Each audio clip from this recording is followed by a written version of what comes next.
Hello students, welcome you all in the next lecture of science. In the previous lecture, we have completed explanation of chapter 5. Now, let us start with workbook exercise. Okay, so all of you open your workbook and go on writing the short answers.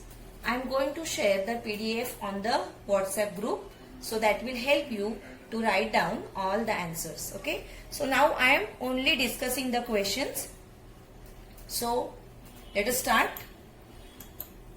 Question number 1. Okay. So, here, question number 1 is fill in the blanks. First one. Characteristic properties of substances depend on its physical state and the arrangement of particles in it. So, write down these two words, physical and arrangement. Second one. Solid state has a definite shape of its own. When we have studied the properties of solid, liquid and gases, that time we have seen that solid is having its definite shape. Okay. Next. Nowadays, digital thermometers are frequently used. This you know that. Now when we go to medical stores, we try to purchase the digital thermometer because we are getting the reading directly there. Okay. Next, water is continuously evaporating. Okay, write down the word evaporating. Fifth one, solid carbon dioxide is called dry ice. These are two separate words, dry ice. Write it down. Sixth one, ability to return to its original shape is called elasticity. This is the property of substance. You know that rubber is elastic. So, rubber can return to its original state when the pressure is released. Seventh, metals like gold can be drawn into wires due to its property of ductility. Okay.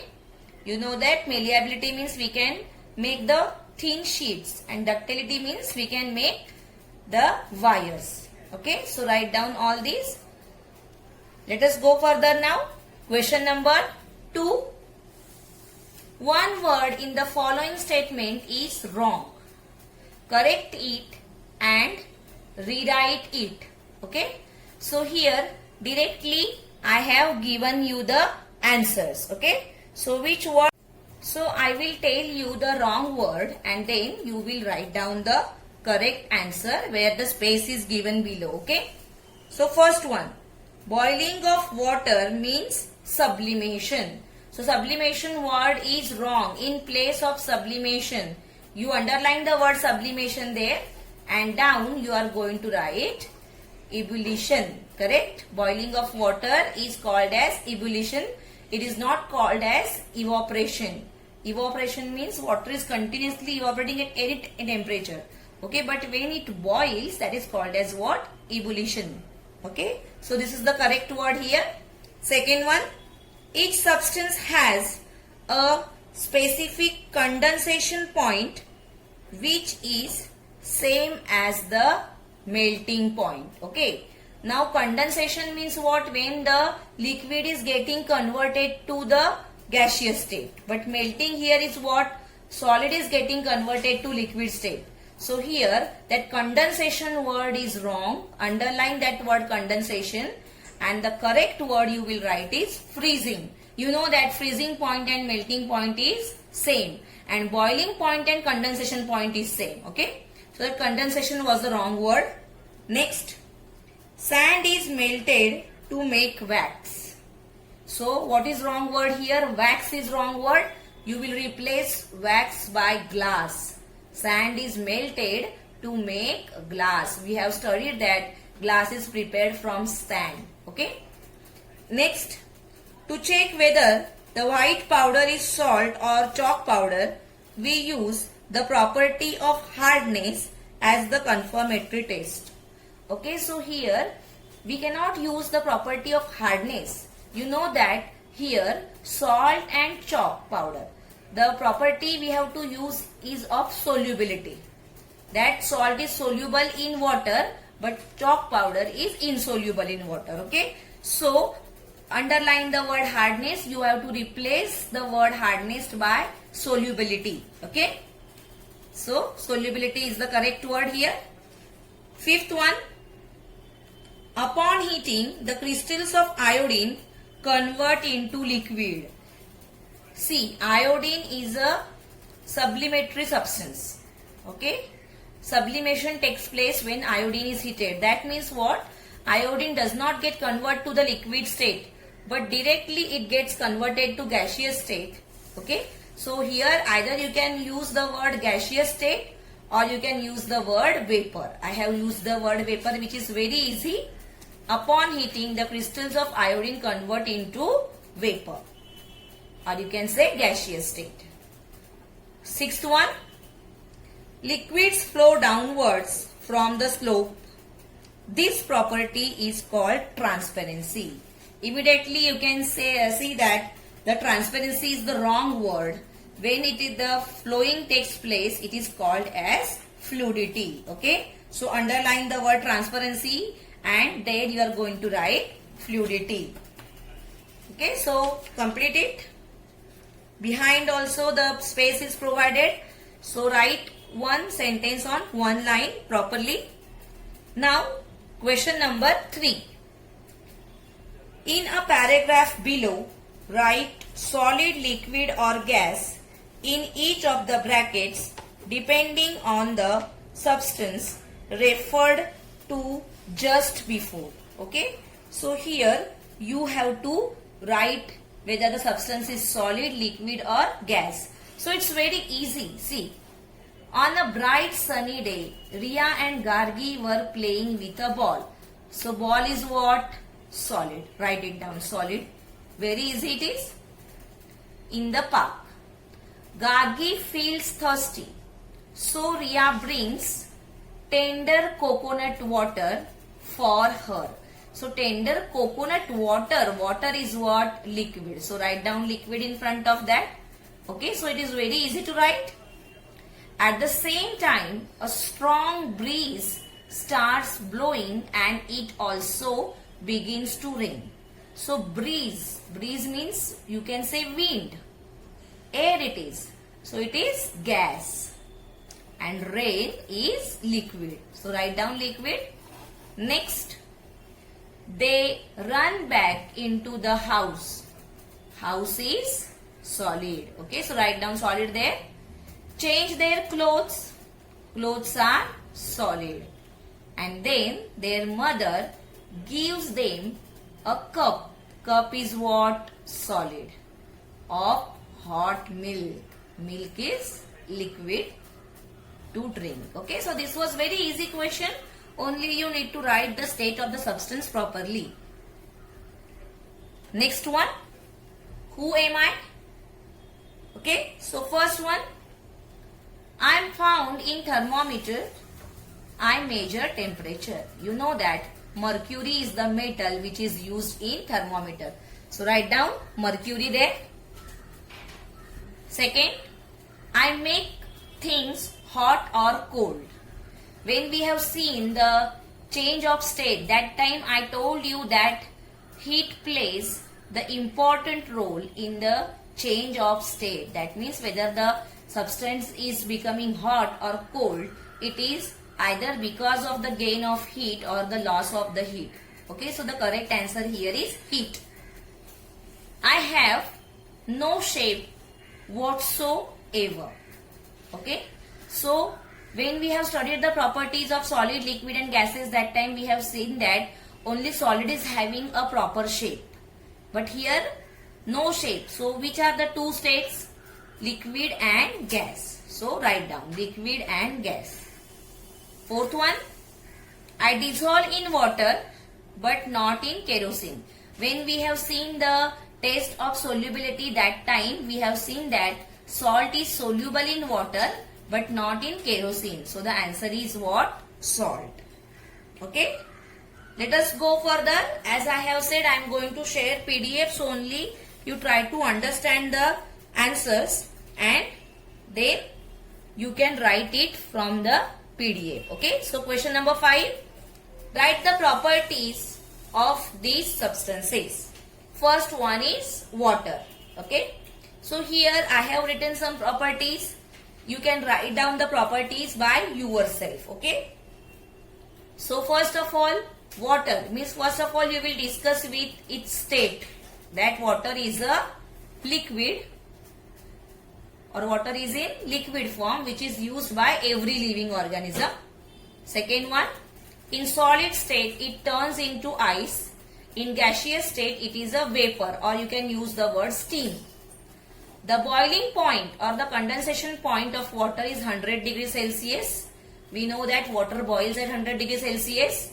And the melting point or the freezing point is 0 degrees Celsius. Means at 0 degrees Celsius water is converted to ice. And then the important property of water is many substances are soluble in water, or many substances can dissolve in water. That is why water is called as universal solvent. Okay, so all these are the properties of water. Second one, glass. First, glass is solid. As I have said, you are going to write down the state first. Then how the glass is made? Silica or sand is melted to make glass. Then when we have studied the properties of the substances, we have seen that glass is brittle. Okay. When we apply the pressure on the glass, it turns into fine particles. Okay. So glass is hard substance, but still it is brittle. It is turning into fine particles when the pressure is applied on it. Okay. Next, chalk. Chalk is solid. Then just now we have seen that chalk is insoluble in water. Then chalk is brittle again. Why? Because when we apply the pressure on it, it turns into the fine particles. Okay, so the chalk is brittle. Next, iron ball. You know that iron is a metal. And here you know that iron is solid. So write down the first property. Iron is a solid metal. Then since it is a metal, you can write down all the properties of metals here. Like metals are malleable, they are ductile. So you can write down here iron is malleable, iron is ductile. Then from iron we can make sheets or we can make wires. Then you know that metals are very good conductors of heat and electricity. So you can write it down as it is, that iron is a good conductor of heat and electricity. Or you can write iron has electrical conductivity and thermal conductivity. Okay. Therefore, many machines are made up of iron. Iron also has sonority. That means what? When we hit it against something, it gives out a sound. This is called as what? Sonority. So, iron is metal. So, all the properties of metal which we have studied are applicable here. Next is sugar. Again, you know that sugar is solid and we can see the crystals of sugar. So we can write that sugar is a solid and particulate matter. Then sugar is soluble in water. Okay. So when it dissolves in water, we get sugar solution. Okay. So as you have written the properties of sugar, the same properties you can write for salt also. That salt is also a particulate matter. It is a solid. Okay. It is soluble in water, but it is insoluble in kerosene. We have seen this. Okay. It is salty to taste and it is also soluble in water, and we get the salt solution when it dissolves in water. Okay. So all these are the properties of salt. Let us go towards the next substance now. Flour. You know that flour means the atta which we are using in our homes for making chapati or bhakris. That's called as flour. So you have observed that. Again, flour is a particulate and solid matter. Okay. And which is obtained from the grains. We get it from the grains. Or simple words you can write down. We get flour when we grind grains. Okay. It is insoluble in water, and when we add water to the flour, we can get a solid substance that is called as dough. Correct? From which we make chapatis or we make bhakris. Okay. The last one is coal. All of you know coal. Coal is a black colored substance. It's a solid substance, and when we ignite it, it gives out heat. It is called as inflammable. So coal is a solid substance and it is inflammable. It gives out heat. So it is used as fuel. Then the second property is it is brittle, because when we apply pressure on it, when we pound it, it is crushed into fine particles. Okay. So coal is a brittle substance. Okay. So this way you can complete it. Question number 6 now. What is it made from and why? Okay. So some instruments are given or some objects are given, and they have asked us that from what they are made and why it is so. Okay. So the first one, a sickle to cut sugar cane. Okay. So sickle means what? It's like scissor, but it's very big one. So it's called as what? Sickle. Okay. The sickles used for cutting sugar cane. See, sugar cane also is a hard substance. So can we cut sugar cane with wood? No. So what we want is metal here. So the sickles are made up of the iron or other strong metals, like we can use copper or we can use brass here. Okay. So either iron is used or other strong metals are used. Why? Because the metals are having the properties like hardness, malleability and ductility. Okay. These are properties of iron. And then therefore we can use it to make the sickle. Okay. Because as I have said, sugarcane also is a hard substance. So we need a strong equipment here. So to make it strong, we have to make it out of the strong substance that are metals like iron or the other metals. Okay. Next, the sheets used for roofing. You have seen the roofing sheets. The roofing sheets are made up of the aluminium. Previously, the roofing sheets were made up of cement. Now also somewhere you can see the roofing sheets are made up of cement. So you can write down that also. But here, nowadays, aluminium is used to make the roofing sheets. Why? Because aluminium is a metal. It is light in weight. It is durable and it is rust free. It is not rusting. Okay. So therefore it protects the house from rains and sun. Okay. So here aluminium is the material used. Sometimes iron also is used. As I have said, cement sheets also are used. Next, third one, a screwdriver. The screwdriver is made from good quality steel. You must have seen screwdrivers at your homes. They are shining.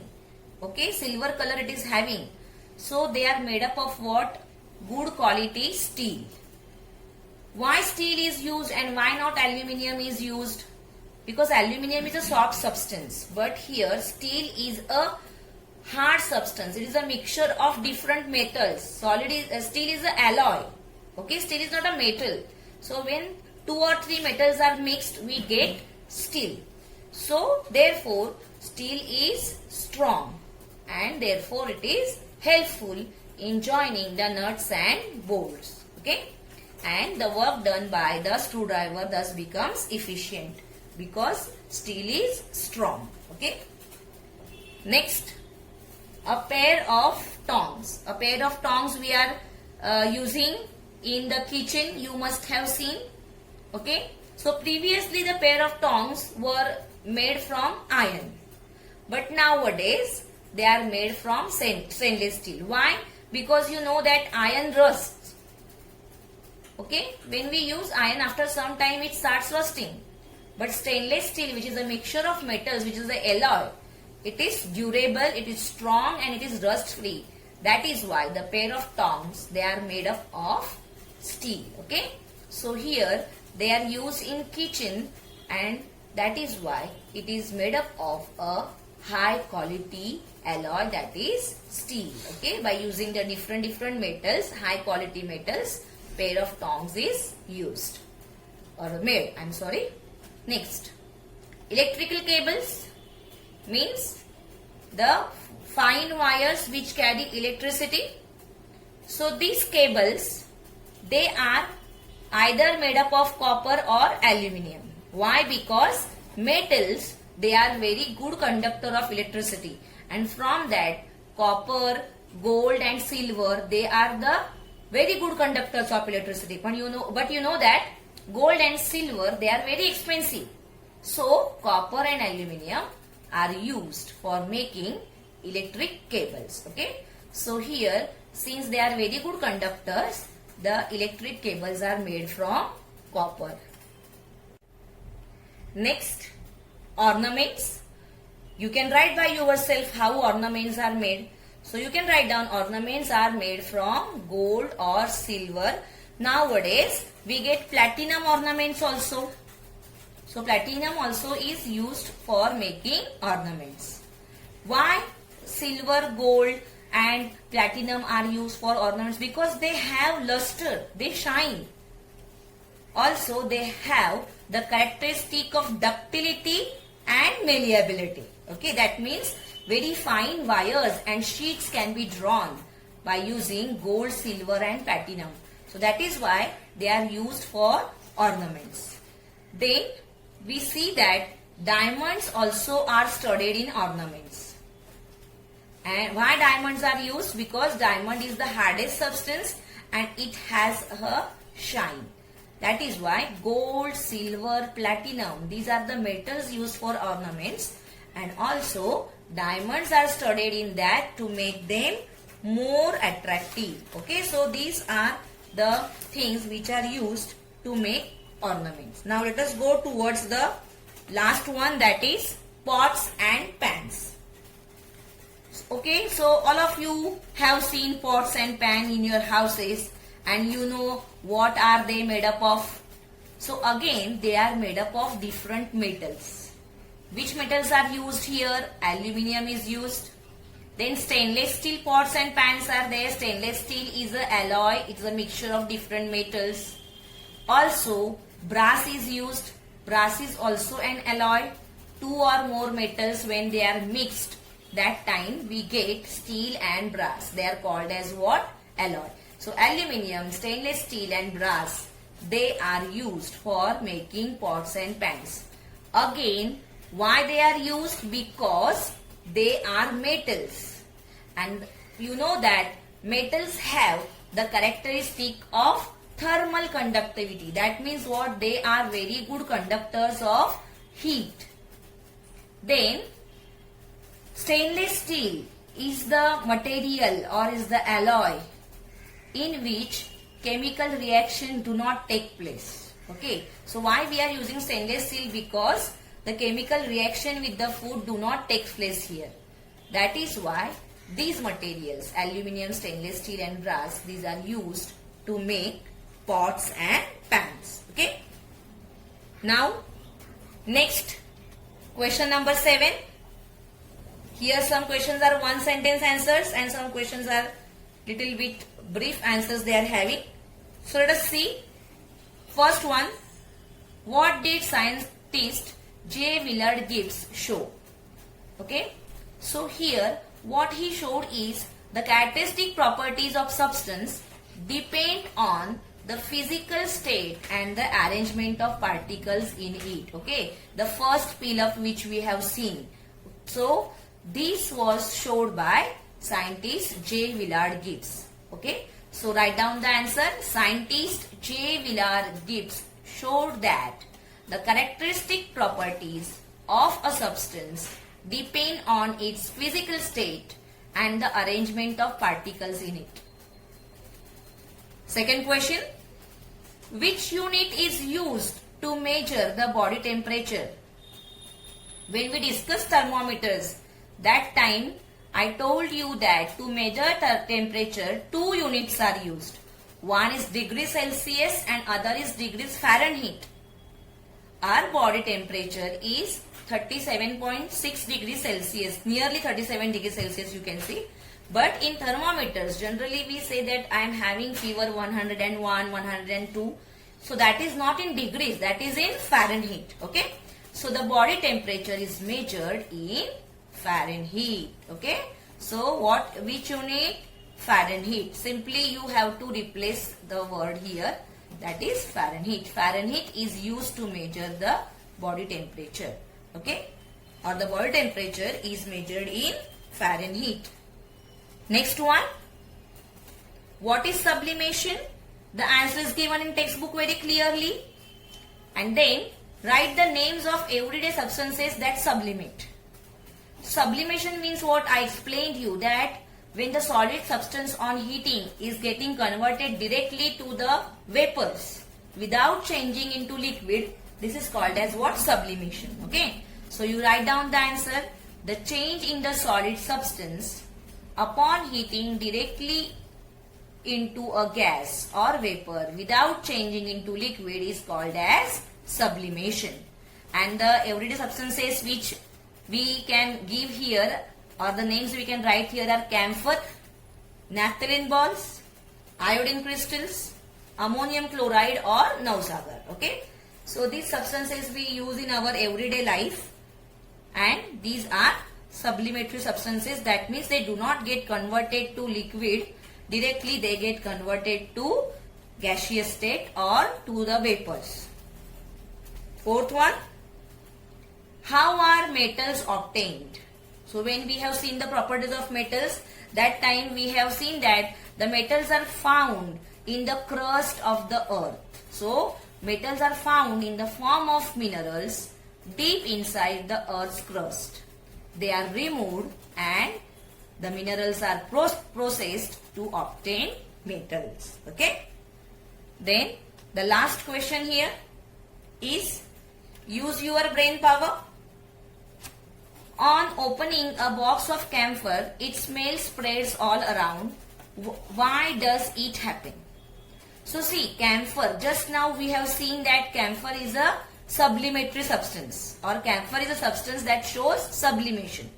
Therefore, this solid camphor, it gets converted to gaseous form, and thus that gas, it spread all around with the air, and the smell spreads all around the room, okay, as soon as its box is opened. Okay. So the reason is what? Camphor is a substance which shows sublimation. Okay. It is having the property of sublimation. Now question number 8. Why does this happen? Or give reasons. Okay. So first one here, coconut oil thickens in winter. So why coconut oil gets thickened in winter? So you have to write about the temperature in winter first. You know that in winter the temperature of air is less. Then the freezing point of coconut oil is reached in this temperature, and therefore the coconut oil freezes and it appears thickened. Okay. So we have to give some heat to that bottle so that we can remove the coconut oil from the bottle. Okay. So because of the cold temperature here, the coconut oil thickens in winter. Second one, kerosene left in an open dish disappears. As we have studied that water gets evaporated at all the temperatures, similarly here kerosene also gets evaporated. So when the kerosene is left in the open dish, it gets evaporated. Then the temperature of the surrounding, it helps to fasten the process or hasten the process of evaporation, and thus the kerosene completely evaporates and finally it disappears. Okay. Then next one, the fragrance of incense stick lighted in one corner of room spreads to the other corner. So again the same reason here. Why? Because the fragrance sticks, when we light, it starts emitting the smoke which is having the fragrance, or the stick emit the fragrant smoke. Now this smoke is in the form of gas, and that is why it spread all over along with the air. Okay. So when this way the smoke is reaching to the each and every corner of the room, and that is why the fragrance of the sticks lighted in one corner of the room spreads to the other corner. Okay. Now for the fourth question, one picture is shown to you, and you can see that the balloon is floating here on the water, and apple is shown there, and apple is getting sinked in the bottom. So what you can see in the picture that you have to write down. So what we see is that air-filled balloon put in the trough of water is floating, but the apple sinks to the bottom. Why? Because apple is a solid substance and its density is more as compared to the water. That is why apple gets sinked. But balloon floats on water. Why? Because its density is less. Because air is a gaseous substance. That is why balloon floats on the water. Okay. This is what we can see here. Then the next one, question number 9. Write short notes. Uses of changes in physical state. All these are given in your textbook very nicely. You can make use of that. Okay. Also, I have given the answer in points. So you can make use of these points to write down the answer. Okay. As I have told, I am going to share the PDF on WhatsApp group. Okay. Then the second one is characteristic of substances. These are also given in your textbook. That density, brittleness, hardness, elasticity, fluidity, solubility, transparency are the characteristics of the substances. Then you can write in detail about these substances. That what is density? Density depends on the mass. Then what is brittleness? When pressure is applied, the substance gets converted to fine particles. This is called as brittleness. Then you can write down about hardness. That metals are hard. That the substance they are offering resistance to the other metal. This is called as what? Hardness. Elasticity means what? The substance returns to its original shape and size when the pressure is released. This is called as elasticity. Fluidity means what? The flowness or flowing down the slope is called as fluidity. Solubility means what? Solid substances, they can dissolve in like in water. This is called as solubility. Then transparency means what? We can look through the substance or we can see the other side. That is called as transparency. So all these things are given in textbook. So you can write it. Next one is characteristics of metals. These are also given in textbook very nicely. The properties of the metals or characteristics of the metals. You know that malleability, ductility, electrical conductivity, thermal conductivity, shine or luster, sonority. Okay. So these are the properties. Then you write in short about them. Malleability means what? Metals we can convert into sheets by hammering. This is called as malleability. Ductility means what? They can be drawn into wires. This is called as ductility. Then electrical conductivity and thermal conductivity means what? Metals are very good conductors of heat and electricity. This is called as thermal conductivity and electrical conductivity. Then they shine or they are having luster. And sonority means what? They produce sound. All the metals, they produce ringing sound. So this is called as sonority of metal. Okay.